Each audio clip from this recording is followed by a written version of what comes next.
You made it. Maybe not to the top of the world, but to the version of success you once dreamed of. The degree, the career, the recognition, the goals you wrote down 5 years ago. They're yours now. And yet, something feels missing. You look around and realize this version of you that has everything feels less alive than the one who was still searching. You're not depressed. You're not ungrateful. You're simply disoriented. Because something in you changed, not on the outside, on the inside. You became aware. You woke up. You stopped living on autopilot. And suddenly, all the markers of success you once worshipped, they no longer move you. This isn't failure. This is a deeper kind of awakening, one that forces you to ask, was I chasing success, or was I avoiding the truth of who I really am? 1. The collapse of the having life. Erich Fromm, a 20th century psychoanalyst and social philosopher, wrote about two modes of existence. The having mode, where identity is built around possession control and external validation. The being mode, where identity flows from presence experience and inner aliveness. In modern society, we are trained almost from birth into the having mode. We're taught to define ourselves by what we have: a title, a salary, a relationship, a reputation, a brand, a body, a following, a lifestyle. Even growth becomes something to own. A better mindset, a higher vibration, a shelf full of self-help books, a curated identity labeled as authentic. But here's what no one tells you. You can achieve all of this and still feel empty, because having isn't the same as being. The having mode creates anxiety. You must keep what you've gained. You must protect it. You must sustain the image. You must do more to feel enough. This is why so many people feel numb after success. They climbed the mountain only to realize they brought the same hollow self to the top. Their worth was never rooted. It was rented from metrics, from strangers, from cultural scripts. Success became a substitute for self, but a substitute can never satisfy the soul. So what happens when self-awareness arrives? The lie breaks. Suddenly the goals don't motivate. The praise doesn't land. The strategy feels robotic. The calendar feels like a prison. The lifestyle becomes a costume. You don't hate your life. You just can't find yourself in it anymore. That's not a crisis. It's clarity. You're not lazy. You're longing. Longing to move from performance to presence. Longing to stop collecting identities and start inhabiting one. Longing to stop having a life and start being alive. Part 2. The trap of modern individualism and the rise of the false self. We live in the age of the curated self, a time when being yourself has been commodified, when personal branding is disguised as authenticity, when the pursuit of individuality becomes just another performance, optimized, polished, and unconsciously tethered to the very system it claims to reject. This is the paradox of modern individualism. You are told to be free but rewarded for being marketable. You are told to express yourself but punished for being inconvenient. You are told to follow your truth but trained to monetize it before you understand it. In this world, the self becomes a product, and success, it becomes the performance of self-possession, not presence, not embodiment, but aesthetic control. The you that succeeds may not be the real you. Erich Fromm argued that in the having mode, we attach our identity to things we own, status we display, and achievements we accumulate. In a hyper-individualistic society, that attachment is internalized. You begin to believe that you are what you can show. The resume, the relationship, the discipline, the glow-up, the peace sign in Bali photo, the mindset, purpose, impact, #trail of performance. But here's the truth. If you can lose it, it was never you. And so, when you succeed in the modern world, you often succeed as a version of yourself, a stylized construct, designed to succeed under certain rules. You become the high-performing self, the inspirational self, the productive, positive, well-regulated self. And it works. Until it doesn't. Until you sit with your own silence and realize the one thing you never got around to asking: who am I? When I'm not performing this identity, why self-awareness dismantles false fulfillment. The more aware you become of yourself, the harder it is to keep pretending. The productivity system you once adored now feels suffocating. The metrics you once obsessed over now feel empty. The habits you once took pride in now feel mechanical, because now you can see the game, and once you see it, you can't unsee it. This is the moment when success begins to lose its flavor. Not because it isn't real, but because it isn't you. Self-awareness doesn't always make you happier. At first, it makes you lonelier, unmoored, because you begin shedding all the versions of you that once got rewarded. You start saying no to opportunities that would have once made you proud. You stop chasing relationships that once fed your ego.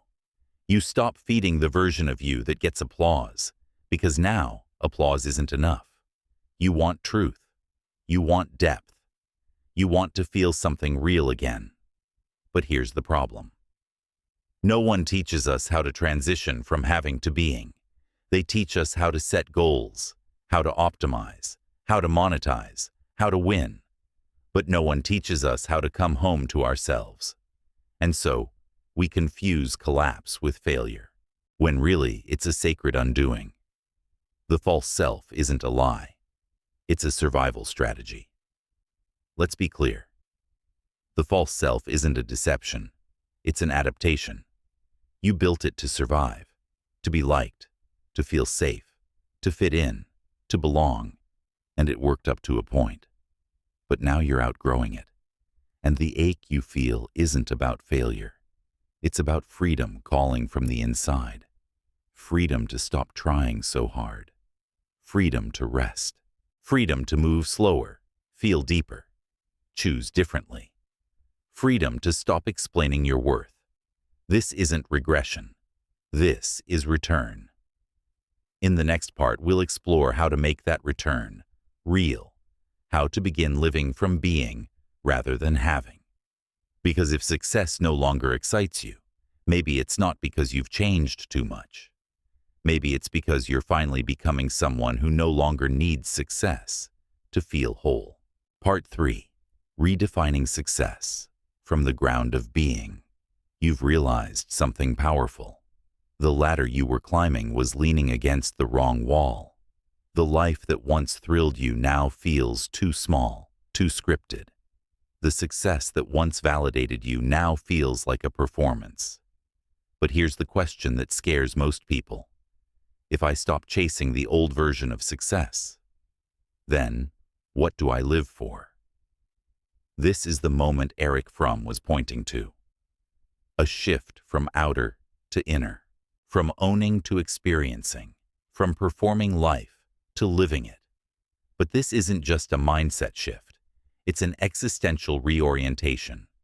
And it begins not with goals, but with a different question entirely. What does it mean to live from being? What is a being-oriented life? Fromm defined the being mode, not as passivity, but as a state of radical presence.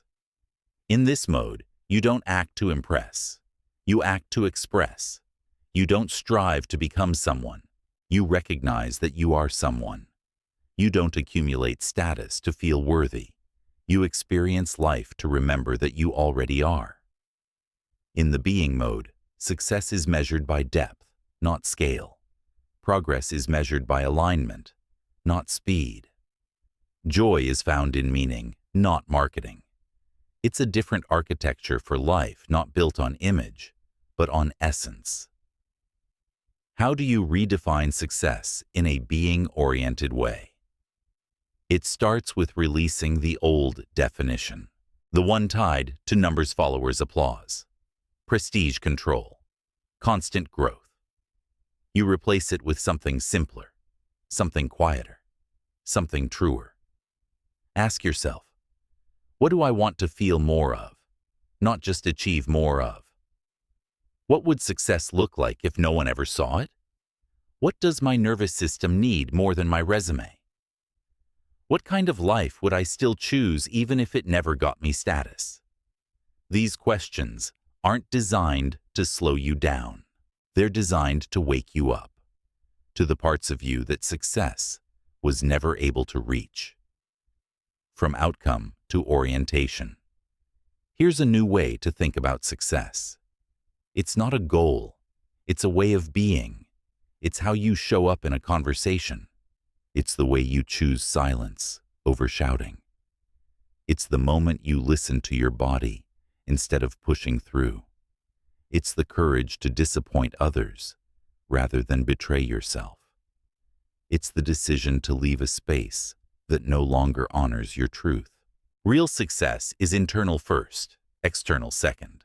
And ironically, when you live from that truth, you often create more authentic impact. Because you're no longer performing, you're resonating, and resonance is magnetic. Success reimagined. Let's redefine success in a post-awareness world. Success is being able to wake up in the morning and not dread your own life. Success is looking at your calendar and seeing your values reflected back. Success is saying no without justifying your existence. Success is creating work that feels like a gift, not an obligation. Success is relationships where you can take off your mask and still be loved. Success is going to sleep at night without the voice that says, you should be more. It's not loud. It's not viral. It's not even impressive to most people. But it's yours, and it fits. That's the success self-awareness points you toward. Not more, but enough. Not grander, but truer. Not richer, but real. In the final part, we'll explore how to stabilize this shift, how to live in the being mode without falling back into the old chase. Because it's one thing to awaken, it's another to keep choosing truth in a world addicted to the lie. Part 4. Living from Being. How to anchor the new self in a loud world you've awakened. You've questioned the old success. You've touched a deeper sense of truth. You've glimpsed the peace that presence brings. But now comes the real work, living it. Not for a weekend, not for a season, but as your ongoing orientation to life. Because the world will try to pull you back. It will tempt you with shiny metrics. It will seduce you with more. It will applaud your image and ignore your essence. And unless you consciously anchor yourself in the being mode, you'll drift back into performance. Not out of malice, but out of habit. This part of the journey isn't about breakthroughs. It's about integration. It's about building a life that doesn't need to be impressive, just honest. Step 1. Redesign your daily life around presence. Not proving success in the being mode isn't abstract. It's intimate, embodied. It lives in your choices hour by hour, breath by breath. Ask yourself each morning, what would it look like to live this day truthfully? What actions feel rooted, not reactive? What does my body need, not just my schedule? How do I want to be, not just what I want to do? This is not a life hack. This is a return to alignment. And the more aligned you feel inside, the less you chase affirmation outside. Step 2. Normalize depth in a world obsessed with scale. You don't have to go viral to be valid. You don't have to be ahead to be on time. When you live from being, you redefine impact. Maybe your work reaches 10 people, but one of them heals. Maybe your words touch a friend, and that changes their week. Maybe your presence softens a room and no one claps. but everyone exhales. That's enough. Depth is the new power, and you are no longer available for shallow wins. Step 3. Practice slow visibility. This doesn't mean you go silent or invisible. It means you show up differently. You speak less to prove. You speak more to connect. You create less from strategy. You create more from truth. You let people see the real you, not the optimized version. And when you do, you attract those who are looking for what's real, not what's trendy, not what's scalable, but what's true. Let that be your compass: truth over trend. Step 4.